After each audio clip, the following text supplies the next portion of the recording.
Lori Barnes. I'm back with another video for you on the Virgo full moon. I am a writer, teacher, astrologer, and coach, and I make these videos to help you work with the moon phases, the equinoxes, solstices, eclipses, retrogrades, and planetary cycles. Today, we're talking about the Virgo full moon. I'm going to give you the date and time information. The full moon will happen on Tuesday, March the 7th. And if you're living on the West Coast of the United States, it's going to happen around 4:40 a.m. in the morning. You will be able to see the full moon exactly when it happens. If you're on the East Coast, it'll be at 7:40 a.m. And if you're here in Rome, Italy, where I am, it'll be at 1:40 in the afternoon. The full moon is going to be at 16 degrees of Virgo. So let's get into it. I'm recording this for you before the weekend so that you have the whole weekend to think about how you want to move into the full moon, and if you want to do any rituals or take any actions that fit in with the full moon energy, you have the time to do that this weekend. Full moons are the middle of a moon cycle, and as you know, the moon doesn't start and stop, but we do look at moon cycles from the new moon as the beginning, the full moon is the culmination, and then the end of the cycle is the balsamic period before we go into another new moon. As we go into this full moon, we are culminating, so the light is growing. If you go outside and you look at the moon in the sky, you'll see that the light is getting lighter or brighter or more full. The moon is going from the half to the full. It is growing. So we want to think about this full moon as the middle of the cycle that started at the new moon, which was on February 20th. And that was a full moon in Pisces. That full moon in Pisces, I spoke a lot about the change. A change is going to come. That's how I themed it. And really that theme continues through the cycle. And it's really a well-named theme for the month of March. So beyond the moon phase, March is a very interesting month, astrologically speaking. We have two planets, Saturn and Pluto, that are changing signs. And this doesn't happen very often, especially for Pluto. So this is a really big deal. And as you may already know, March is when we have our equinox in the sign of, that means that the sun is moving into the sign of Aries, and that marks the beginning of the astrological year. It's the first sign of the zodiac. Aries is the first sign of the zodiac. And when the sun moves into Aries, that signifies the beginning of a cycle. It's the beginning of the sun cycle as the sun goes through all of the signs. And it's the equinox, which marks the time of the year when we have equal day and equal night in the day. And once we get past the equinox, if you're in the northern hemisphere, the days will start growing longer and the nights will start growing shorter. And if you're in the southern hemisphere, then it's the opposite. And so it's interesting to think about March as we're moving into it because so many big shifts are happening at the time of the equinox. Now, the signs of the full moon are Virgo and Pisces, because a full moon always means that the sun and the moon are in opposite signs. And the sun is shining its light on the moon, and the moon is reflecting that light. A full moon is when the moon is getting as much light from the sun as it can. And every month we have a full moon, and these pairs of signs, they go through the zodiac, and it just goes round and round every month, every year. So that means that the sun is in Pisces and the moon is in Virgo. So we're going to take a look at those signs. We'll talk a little bit about the different planetary energies happening at the full moon, and then I will give you some ideas for what you can do under the full moon. As we move into the full moon, the pace of time is something to be aware of, because sometimes we have a slower pace of time and sometimes a faster pace of time. It's complicated because all of the different planets and the sun and the moon move at their own pace. And sometimes planets are retrograde. And when they are going retrograde and when they're changing to go back direct, they are especially moving slow. Right now, there are no planets retrograde. The pace of time right now is fast and forward moving. So that's just an important thing to note as we think about this full moon, as it's bringing things into culmination, that there is this forward looking, forward thinking, forward speedy pace of time going on in March. And we're looking at the full moon in the sign of Virgo. So Virgo is an earth sign. It's also a mutable sign. And what that means is that it's more adaptable and changeable. Virgo is about the details. It's about analyzing things, categorizing things. Virgo is great about keeping track of things. They're amazing event coordinators, or people who get things done, people who keep track of things. And they are an earth sign. So they're very grounded. They are very sensual. Touch is important when you think about Virgo. There is the aspect of Virgo that you probably hear a lot about, the critical nature of Virgo. They can sometimes be very sharp with their words. And really, Virgo is about perfecting, probably more than anything, perfecting inside the self. And sometimes that looks like wanting to help everyone be as good or as perfect as possible. And then it comes out like it's criticism, and it's really coming from the place of trying to help get things as perfect as possible.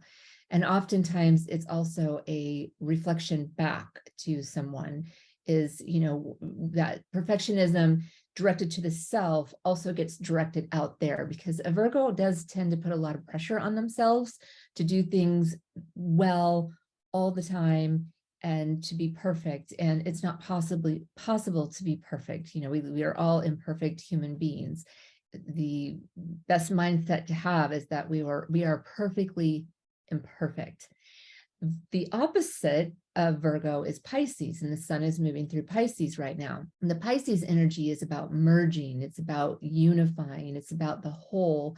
And Pisces people do tend to see themselves more as part of a group. And how do I go into this group and be part of it and not have such rigid boundaries around others? There's a saying that I've heard with Pisces that it's like serve or suffer, or sacrifice or suffer, just kind of needing to give. And what Pisces can do sometimes is overgive to the point where they lose track of themselves, or where they end and others begin. So you have Virgo, who's very much in the forest. And there's that saying, can't see the forest for the trees. That's a very Virgoian phrase. And then you have Pisces, who's just the whole forest, and they don't see the individual trees. So those are the two ends of the line that we're talking about for the full moon. And how we integrate those two energies is highlighted at the full moon. And where Virgo and Pisces show up in your chart is going to give you more information as to what parts of your life or what people in your life may be more activated at the time of the full moon.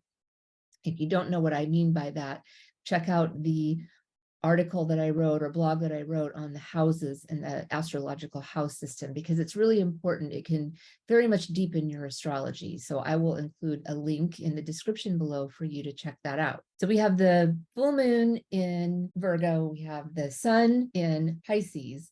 There are other planets doing things at the time of the full moon, and so we want to pay attention to that as well. The most important thing is that Saturn is going to change signs on the same day as the full moon. So there is going to be a shift of energy in your chart. Saturn is leaving Aquarius and it's moving into Pisces.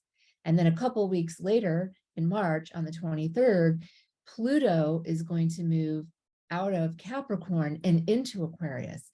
So the Aquarius part of your chart is also really highlighted in March. And these are slow moving planets. So it's not like that means that every single person in the world is going to have something really major happen to them. It does mean, though, that if you have planets or the sun or the moon or your rising sign in Aquarius, that you may feel that energetic shift right away. And if you have any other planet in Aquarius that is in the, especially the early degrees of Aquarius, you may feel a shift right away. It can be something inside, it can be something external out there in the world that you just notice that there's a shift. And because Saturn is leaving Aquarius and Pluto's moving in, there can be a continuation of focus on this particular area of life where Aquarius falls in what house it is occupying, but it could change from, it's going to change from Saturnian energy into Plutonian energy. So that's just really important to be aware of.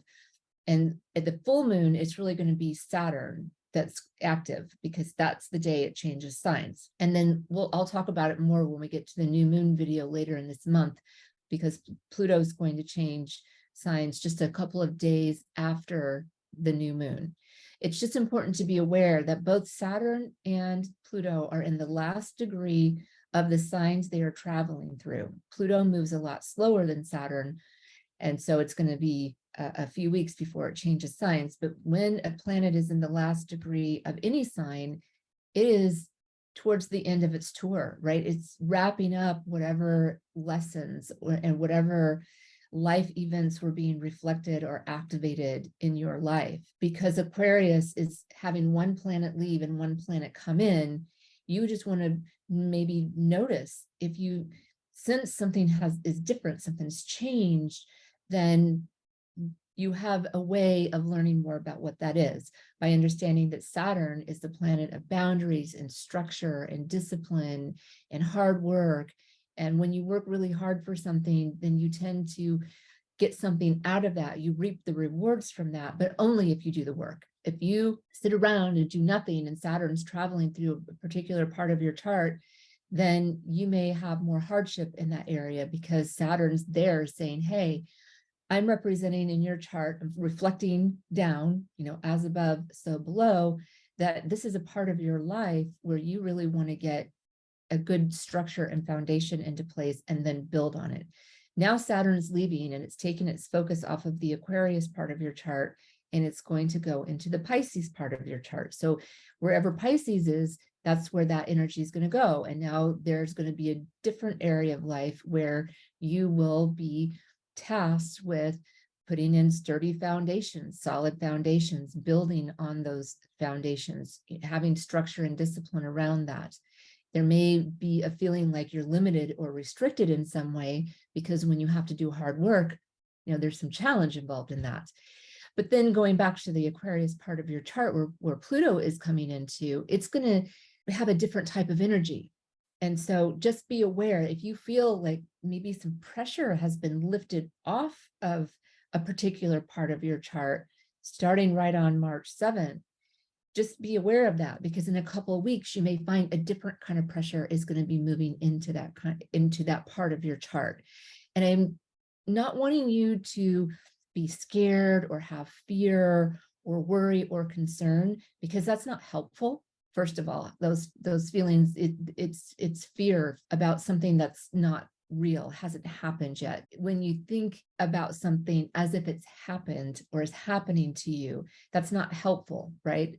So it's more about being aware of change is coming to some part of your chart, and you will want to be adaptable. You will want to be able to bend and move and receive that energy and work with it. It's kind of like if you've ever been on a bus or maybe you surf, and you know that you're constantly moving, and if you don't want to fall over, you kind of got to bend your knees and ride the wave.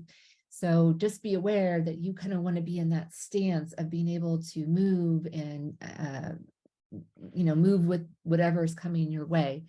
As a matter of fact, I'm thinking about this full moon as kind of like waves of change are coming in, because it's sun is in Pisces, so kind of like waves of change, and it's sparking a new flame, because when we get to the equinox later this month, that's when the sun moves into Aries, and we already have Jupiter and Venus in Aries. So there's definitely like a beginning with the Aries energies, and then the endings with Pisces being the last sign of the zodiac and Aries being the first sign. So it's a really cool and interesting month. The other things at play when we go into the full moon are, we have Mars is really active with this full moon. It's in Gemini. And as you may already know, Mars has been in Gemini since August of 2022, like a really long time, because it went retrograde. And Mars actually is going to be changing signs later this month. But right now in Gemini, it's sending kind of challenging energy to both the Virgo moon and the Pisces sun. And it's kind of like more of this breaking up of energy, so we can be aware of where we may need to focus our energy or maybe rearrange some energy. We've had this type of breaking up for, I think, the last few months. I know last month I talked a lot about Uranus breaking things up, and we had a lot of fixed sign energy. You know, we had the Aquarius and Taurus and Scorpio and energy going on. But now we are in March, and with Mars in Gemini, and then the moon and sun in Pisces and Virgo, or sun in Pisces and moon in Virgo. These are all mutable signs. So now the energy isn't fixed. It's kind of already, you know, ready to adapt and change. And then you have Mars like furthering that. Like, yeah, I really want to start getting things into order, Virgo, but I need to see the big picture, Pisces. And then you have Mars and Gemini looking at things from both points of view. This is a sign of the twins. So the Mars is really calling to our attention where we might be out of balance with this Pisces and Virgo energy. Are you going too much into the details, too much into the forest, or too much into the trees where you don't see the forest, and maybe spending too much time on details where you've kind of gotten lost, and instead of working towards the big picture, you're just in an endless spiral of details. So that's going too far to the extreme Virgo.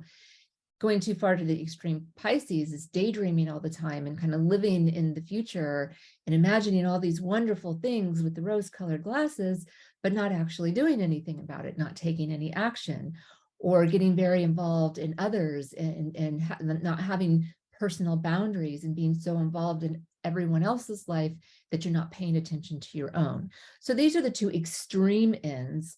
You know, look at where you are. You know, are you balanced? Are you taking care of details, also with an eye on your long-term vision, spending most of the time in the present moment working towards what you want? Or are you spending too much time worrying about the past or figuring out what you want to do in the future and not getting anything done? So I think that's what the Mars energy is asking us to look at. Of course, it depends on where Gemini and Virgo and Pisces are in your chart. That's going to give you a whole lot more information when you look at the house where these planets and signs fall in. Then you'll know more about what's activated. And the other planet active with this full moon is Uranus. And Uranus is trine the moon and it's sextile the sun. So these are actually supportive and easy flowing types of relationships between the planets. Uranus is the planet that represents change, sudden change, unexpected change, and just kind of like spices up the mix. And it can help, perhaps because these are more supportive aspects, to handle whatever changes may be coming your way, or to give you some brilliant ideas, or just kind of like ways of how you're going to respond to the energies that come up for you at the full moon. In the blog, I'll talk more about these aspects and what they'll look like, and some of the other aspects that'll also be happening at the full moon. Some of those other sign changes, just so you know, if you want to jot them down, Mercury has moved into Pisces, which happened on March the 2nd, which is actually today, the day I'm recording this. And then Saturn is moving into Pisces on March 7th. Venus is going to move into Taurus on March the 16th.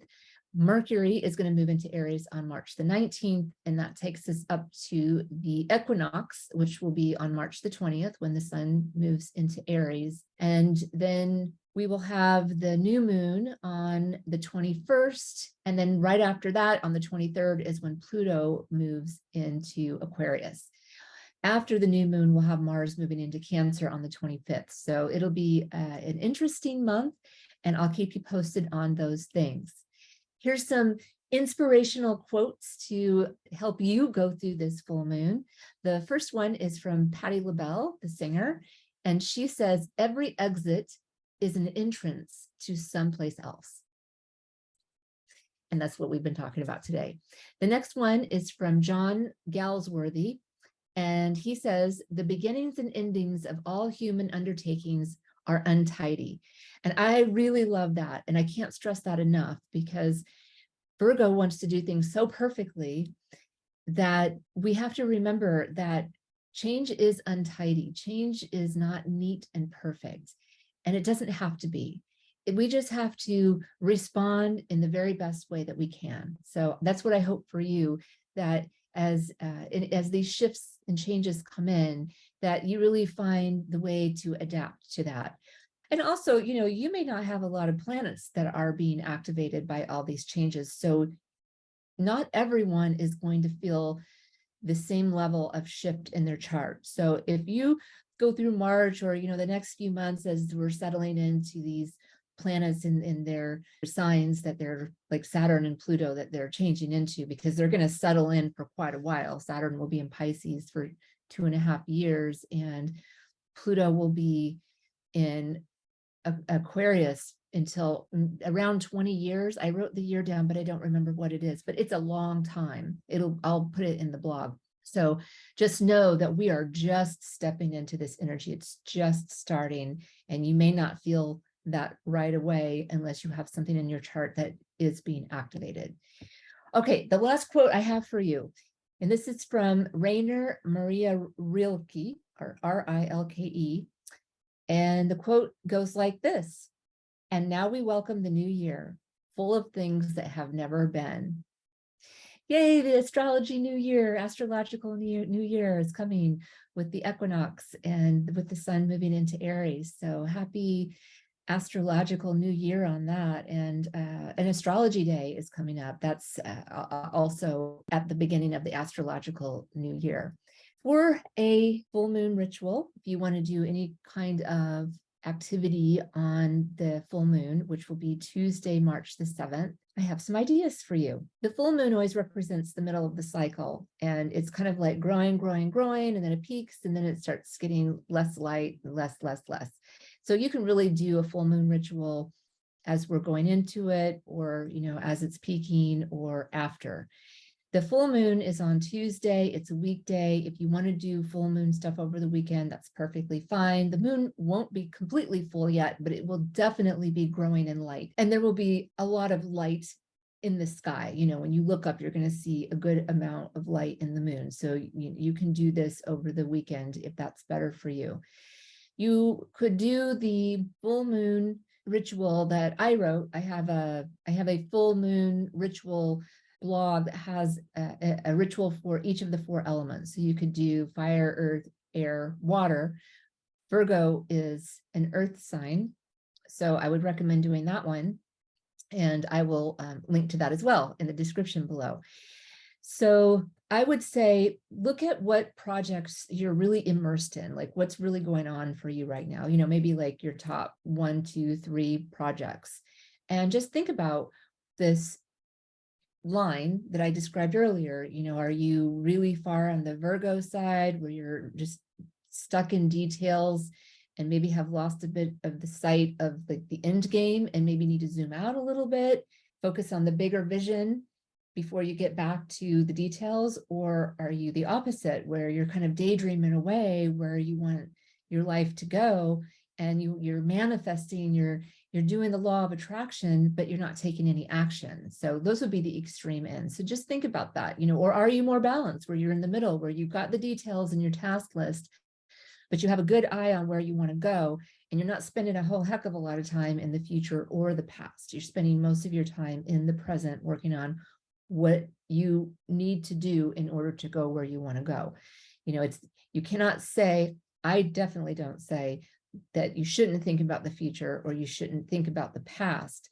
But what I am saying is that you don't want to spend the majority of your time doing that. You want to reflect back to get your lessons, and you want to look forward to know where you want to go, but you want to spend the majority of your time taking action. So that would be something I would do under this Virgo full moon. And you can make that maybe a ritual or a meditation over the weekend. The other thing that Virgo's great for, or there's many things. So another thing Virgo is really great for is to declutter, to organize, to make space. If you're in the northern hemisphere, we are going into spring. And so you can start your spring cleaning early. This would be a great moon thing to do, to declutter, to give stuff away, give it to those in need, more needy than you. That would be a really great thing.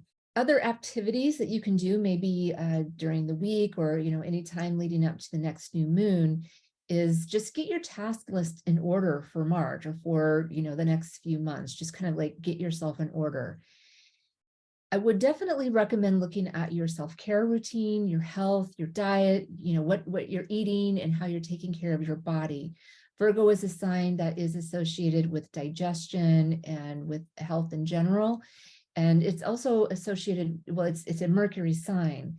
And so there can be a lot of nervous energy that comes with both Virgo and Gemini, the two Mercury signs. So just kind of checking out your ability to manage stress. Do you have a lot of stress in your life? Or when you get stressed, does it kind of like blow out your nervous system?